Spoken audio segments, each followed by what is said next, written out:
I ended my marriage and then tied the knot with her ex's attractive wife. Now she's steeped in regret.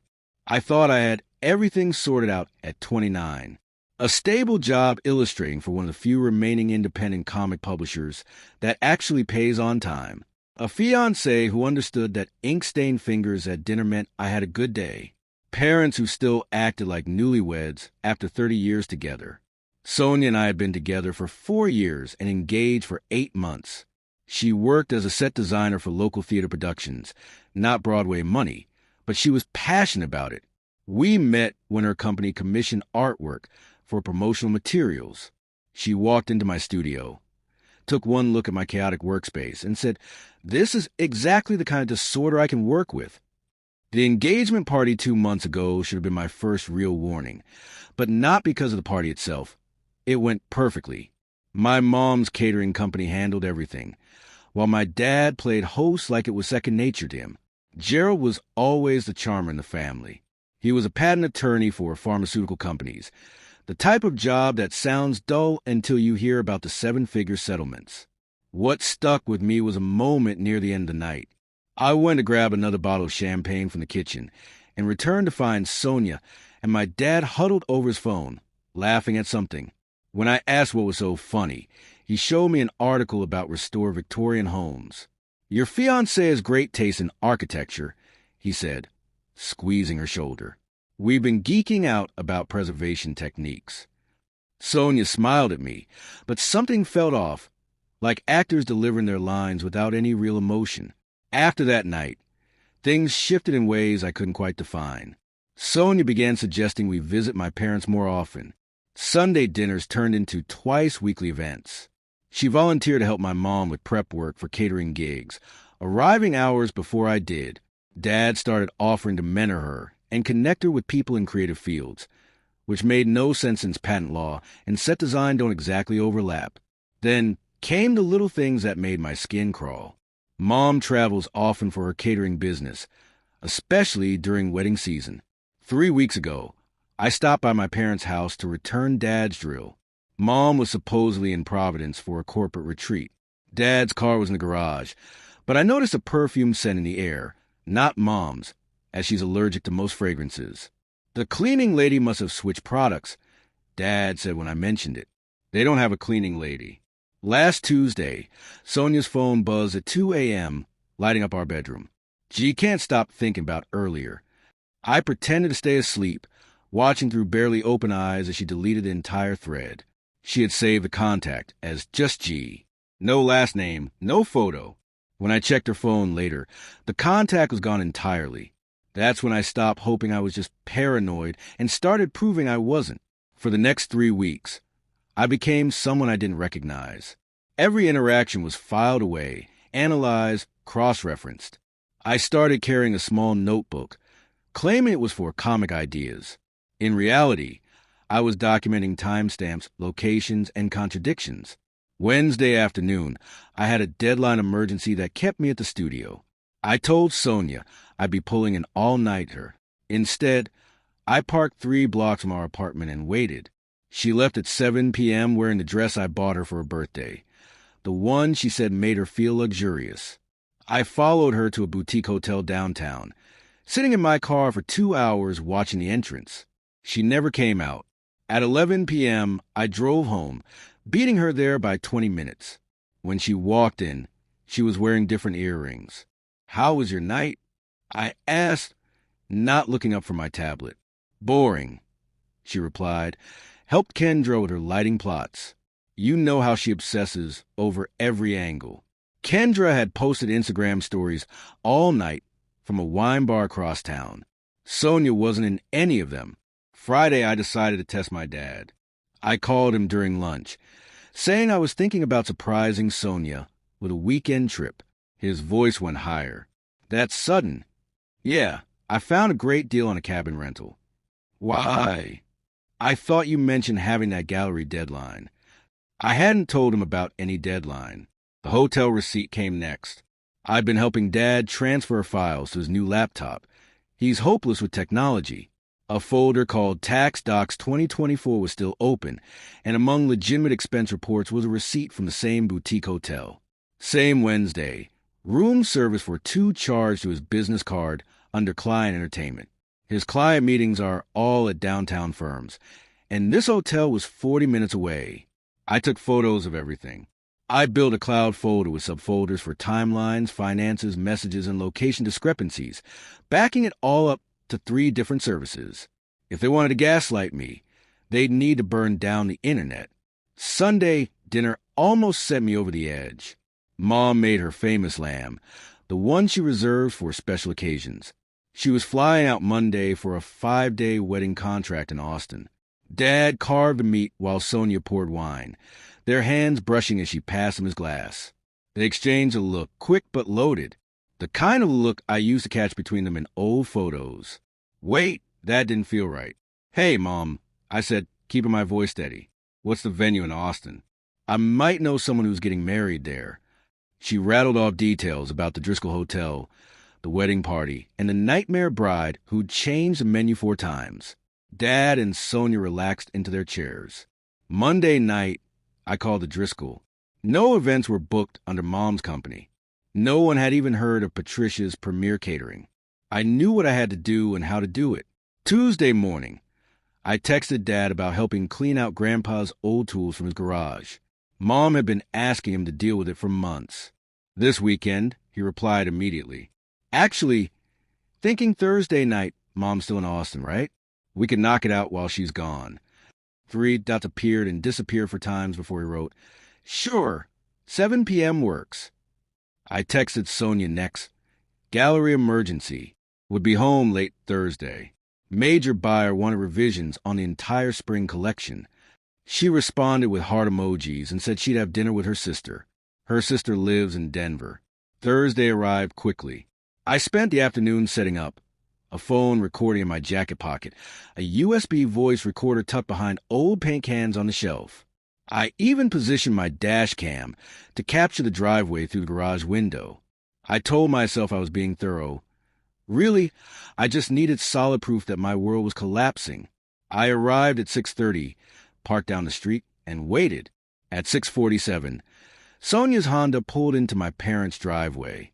She had her own key now. Dad gave her one for emergencies last month. I waited another 15 minutes, long enough for them to feel secure. The garage side door was unlocked. I could hear them in the converted office space Dad used for his overflow files. Not laughing this time, but speaking in those low, serious tones people use when they're planning something important. Told you Patricia is getting suspicious, Sonia was saying. She asked me about that hotel charge yesterday. She asked you? Dad's voice was sharp. Why would she ask you? Said, she found it while doing the books. Wanted to know if Rowan had mentioned any client dinners you'd taken us to. What did you tell her? That you'd been mentoring me about contract negotiations. She bought it. There was movement. The creak of Dad's desk chair. Through the cracked door, I could see them. Sonia perched on his desk, her hand playing with his collar. My father, the man who taught me about integrity, looking up at her like she was the center of his universe. 6 more months, Sonia said. After the wedding, we'll have access to everything. The trust fund releases on his 30th birthday. Then we can stop talking about it like it's just business. Dad pulled her closer. You know this is more than that. Is it, though? You said yourself Rowan's too trusting, just like Patricia. They deserve each other. My hand found the doorknob. I turned it slowly, quietly. 1 breath, 2, then pushed it open like I was just walking in normally. They jerked apart so quickly that Sonia nearly fell off the desk. Dad's face went from red to white in seconds. Hey, I said, my voice perfectly calm. Thought I'd find you here. Mom called. She's coming home early. Flight lands in an hour. I turned and walked out, leaving them scrambling.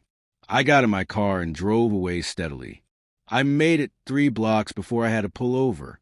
My phone was still recording everything they'd said, everything I'd seen. It was time to burn it all down. I didn't go home. I checked into a motel, paid cash, and spent the next 72 hours building my case like I was preparing for battle. First, I edited the recordings, cutting them down to the essentials. No room for misinterpretation. Gerald admitting to the affair.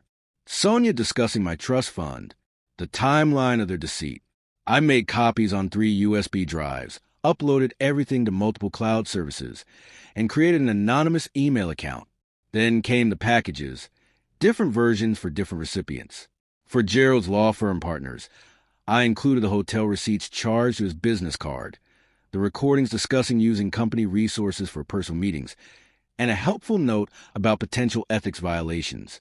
The State Bar Association received the same package with additional documentation about misusing client entertainment funds.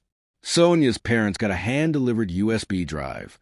I waited until their anniversary dinner. They posted about it on Facebook, and I knocked on their door just as dessert was being served. Her father, a retired judge, answered. "This concerns your daughter," I said, handing him the drive. "You should know who she really is." His expression shifted when he saw mine, and he took the drive without a word. The theater company got an anonymous tip about their set designer's reputation risk, complete with enough evidence to make them wary of the association. I included photos of her entering the hotel, timestamps showing she'd been lying about her whereabouts during productions. My aunts, Patricia's sisters who helped raise me, each received personal emails from my real account. The subject line read, "You need to know what's happening before Mom gets hurt." Then I hit the financial switches. I drained our joint savings, moving my share to a new account, canceled every wedding vendor, eating the deposits rather than letting her have the dream wedding funded by my family's money, changed all passwords, locked her out of streaming services, utilities, and even the grocery delivery app. The neighborhood Facebook group received an anonymous post about concerning behavior at the address, along with timestamp photos of Sonia's car at my parents' house during Mom's trips. Nothing explicit, just enough to stir gossip. By hour 71, I contacted 3 of Gerald's major pharmaceutical clients with ethical concerns about my father's professional conduct. I didn't make accusations, just suggested they might want to review their retainer agreements. At hour 72, I returned home. Sonia was gone, probably at Gerald's, planning damage control. I packed everything I owned, left the belongings in trash bags by the door, and changed the locks. The lease was in my name only. Then I drove to my parents' house and left a printed copy of everything on the kitchen counter, where Mom would find it first. I added a note. "I'm sorry you had to find out this way. I'm staying at Dominic's. Dad's in the garage." My phone exploded with calls and texts within 2 hours. I turned it off, sat in my friend's apartment, and watched my family implode through social media. That's when Sonia's mother called Dominic's landline. "Your package," she said, her voice cold as ice. "There's something else. Something you missed." "She's been planning something darker," Sonia's mother continued. "Check her cloud storage. The password is your anniversary date backward." The line went dead. I logged in immediately. I found normal folders, work projects, photos, tax documents. Then buried 3 folders deep in theater archives. I discovered it. Insurance. Inside were screenshots of every argument we'd ever had over text, cropped to erase her provocations. Videos of her practicing crying on command. Photos of bruises on her arms, with dates stamped from 2 weeks ago when I was at a convention in Phoenix with 300 witnesses. My blood turned to ice. While I processed this, the world was already crumbling around them. Gerald's senior partners called an emergency meeting within hours. By morning, he was suspended pending investigation. 2 clients had already withdrawn their retainers worth $2.8 million annually. The third was reviewing their options. Patricia returned home to an empty house, thanks to my evidence folder. Her sister called me, saying she read everything and then locked herself in the bedroom. We can hear her breaking things. The family WhatsApp groups exploded. Cousins who'd grown up with us took sides immediately. My uncle, Mom's brother, drove to Gerald's office and had to be removed by security. My grandmother, 93 and sharp as a tack, left a voicemail. "I knew that girl was poison. Your grandfather would have handled this with a shotgun."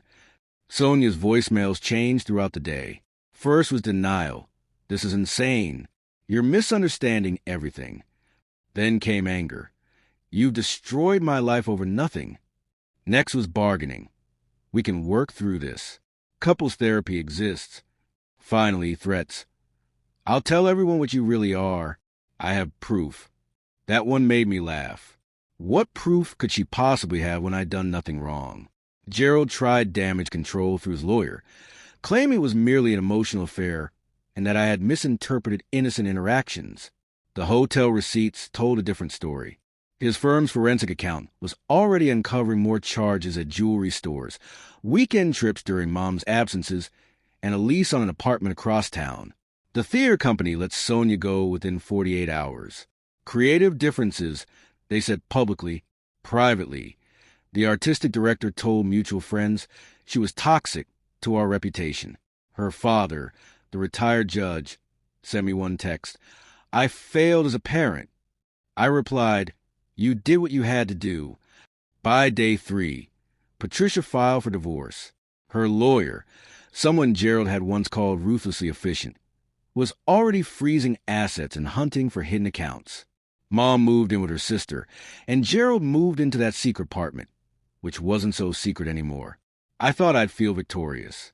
Instead, I felt empty, sitting in Dominic's spare room, watching my phone light up with messages of support and shock. I realized something. Mom's catering trips. I had never actually verified them until that Austin lie. I started checking the others. Providence, Baltimore, Syracuse. Her company had no contracts in any of those cities for the past 6 months. Then I found the charge on her credit card, marriage counseling. Every single trip matched appointment dates at a specialist clinic for betrayal trauma. She'd known for months. She'd known. That changed everything. A week later, I returned to the apartment to grab my comics and art supplies. Sonia had cleared out most of her things, but left her tablet charging on the kitchen counter, still logged into her cloud. I almost didn't look, nearly convinced myself I'd seen enough. But that insurance folder kept nagging at me. What kind of person keeps insurance against their fiancé? I began digging deeper. I found another folder hidden differently this time, not buried in other folders, but renamed to look like a system file. Cash and for B. Inside was a single document titled Plan B if he sees. My stomach dropped before I even opened it. The first page was a timeline starting 3 months ago, detailing a complete fabrication of escalating abuse. Dates when I supposedly grabbed her arms, times I controlled her finances, instances of emotional manipulation with enough real details to sound credible. Page 2 had photos, Sonia with bruises I'd never seen before. Metadata showed they were taken during times I could prove I wasn't even in the state. One photo showed a black I dated from when I was at my cousin's wedding with 200 witnesses. Page 3 was a script. Her victim statement for the police, practiced, refined, annotated with notes like, pause here for tears and mention fear for your life. But the worst part was a video. Sonia and Gerald sitting in his home office. She was coaching him through corroboration. If they ask about Rowan's temper, you say you've noticed changes, she said. Mood swings, controlling behavior toward me. But Patricia will know that's not true. Patricia won't say anything. She never does, too concerned with appearances. Gerald nodded slowly. And if he has alibis, abusers are clever. They know how to look good in public. You're just a concerned father who missed the signs. I sat on the floor of my empty apartment, tablet in hand, watching my father practice lies about me. They had planned to destroy me completely if I caught them. Not just leave me, but annihilate me. The recording continued. Gerald pulled out papers, legal documents, power of attorney paperwork. He said, if he's arrested for domestic violence and deemed unstable, the trust reverts to family control. As his father, I'd manage it until we're officially together. Sonia finished. Then it's community property. They kissed in his office, planning my destruction, kissing like it was already settled. I forwarded everything to my lawyer, Patricia's lawyer, the district attorney's office, both their employers, and every single person who'd received my first package. I added a note. This is who they really are. Within an hour, Sonia was arrested for conspiracy to file false police reports. Gerald was named as a co-conspirator. Their secret apartment was raided, and they found more evidence. Practice videos, stage photos, and even a spreadsheet calculating my trust fund value. I thought I'd won by burning everything down. Turns out they had planned to bury me in the ashes. Sometimes the person you trust most and the parent you love most are capable of darkness you never imagined. Sometimes winning means discovering just how much you were always meant to lose. But at least now everyone knows the truth. Thank you for watching until the end. If you enjoy our videos, please like, share, and subscribe. Have a great day.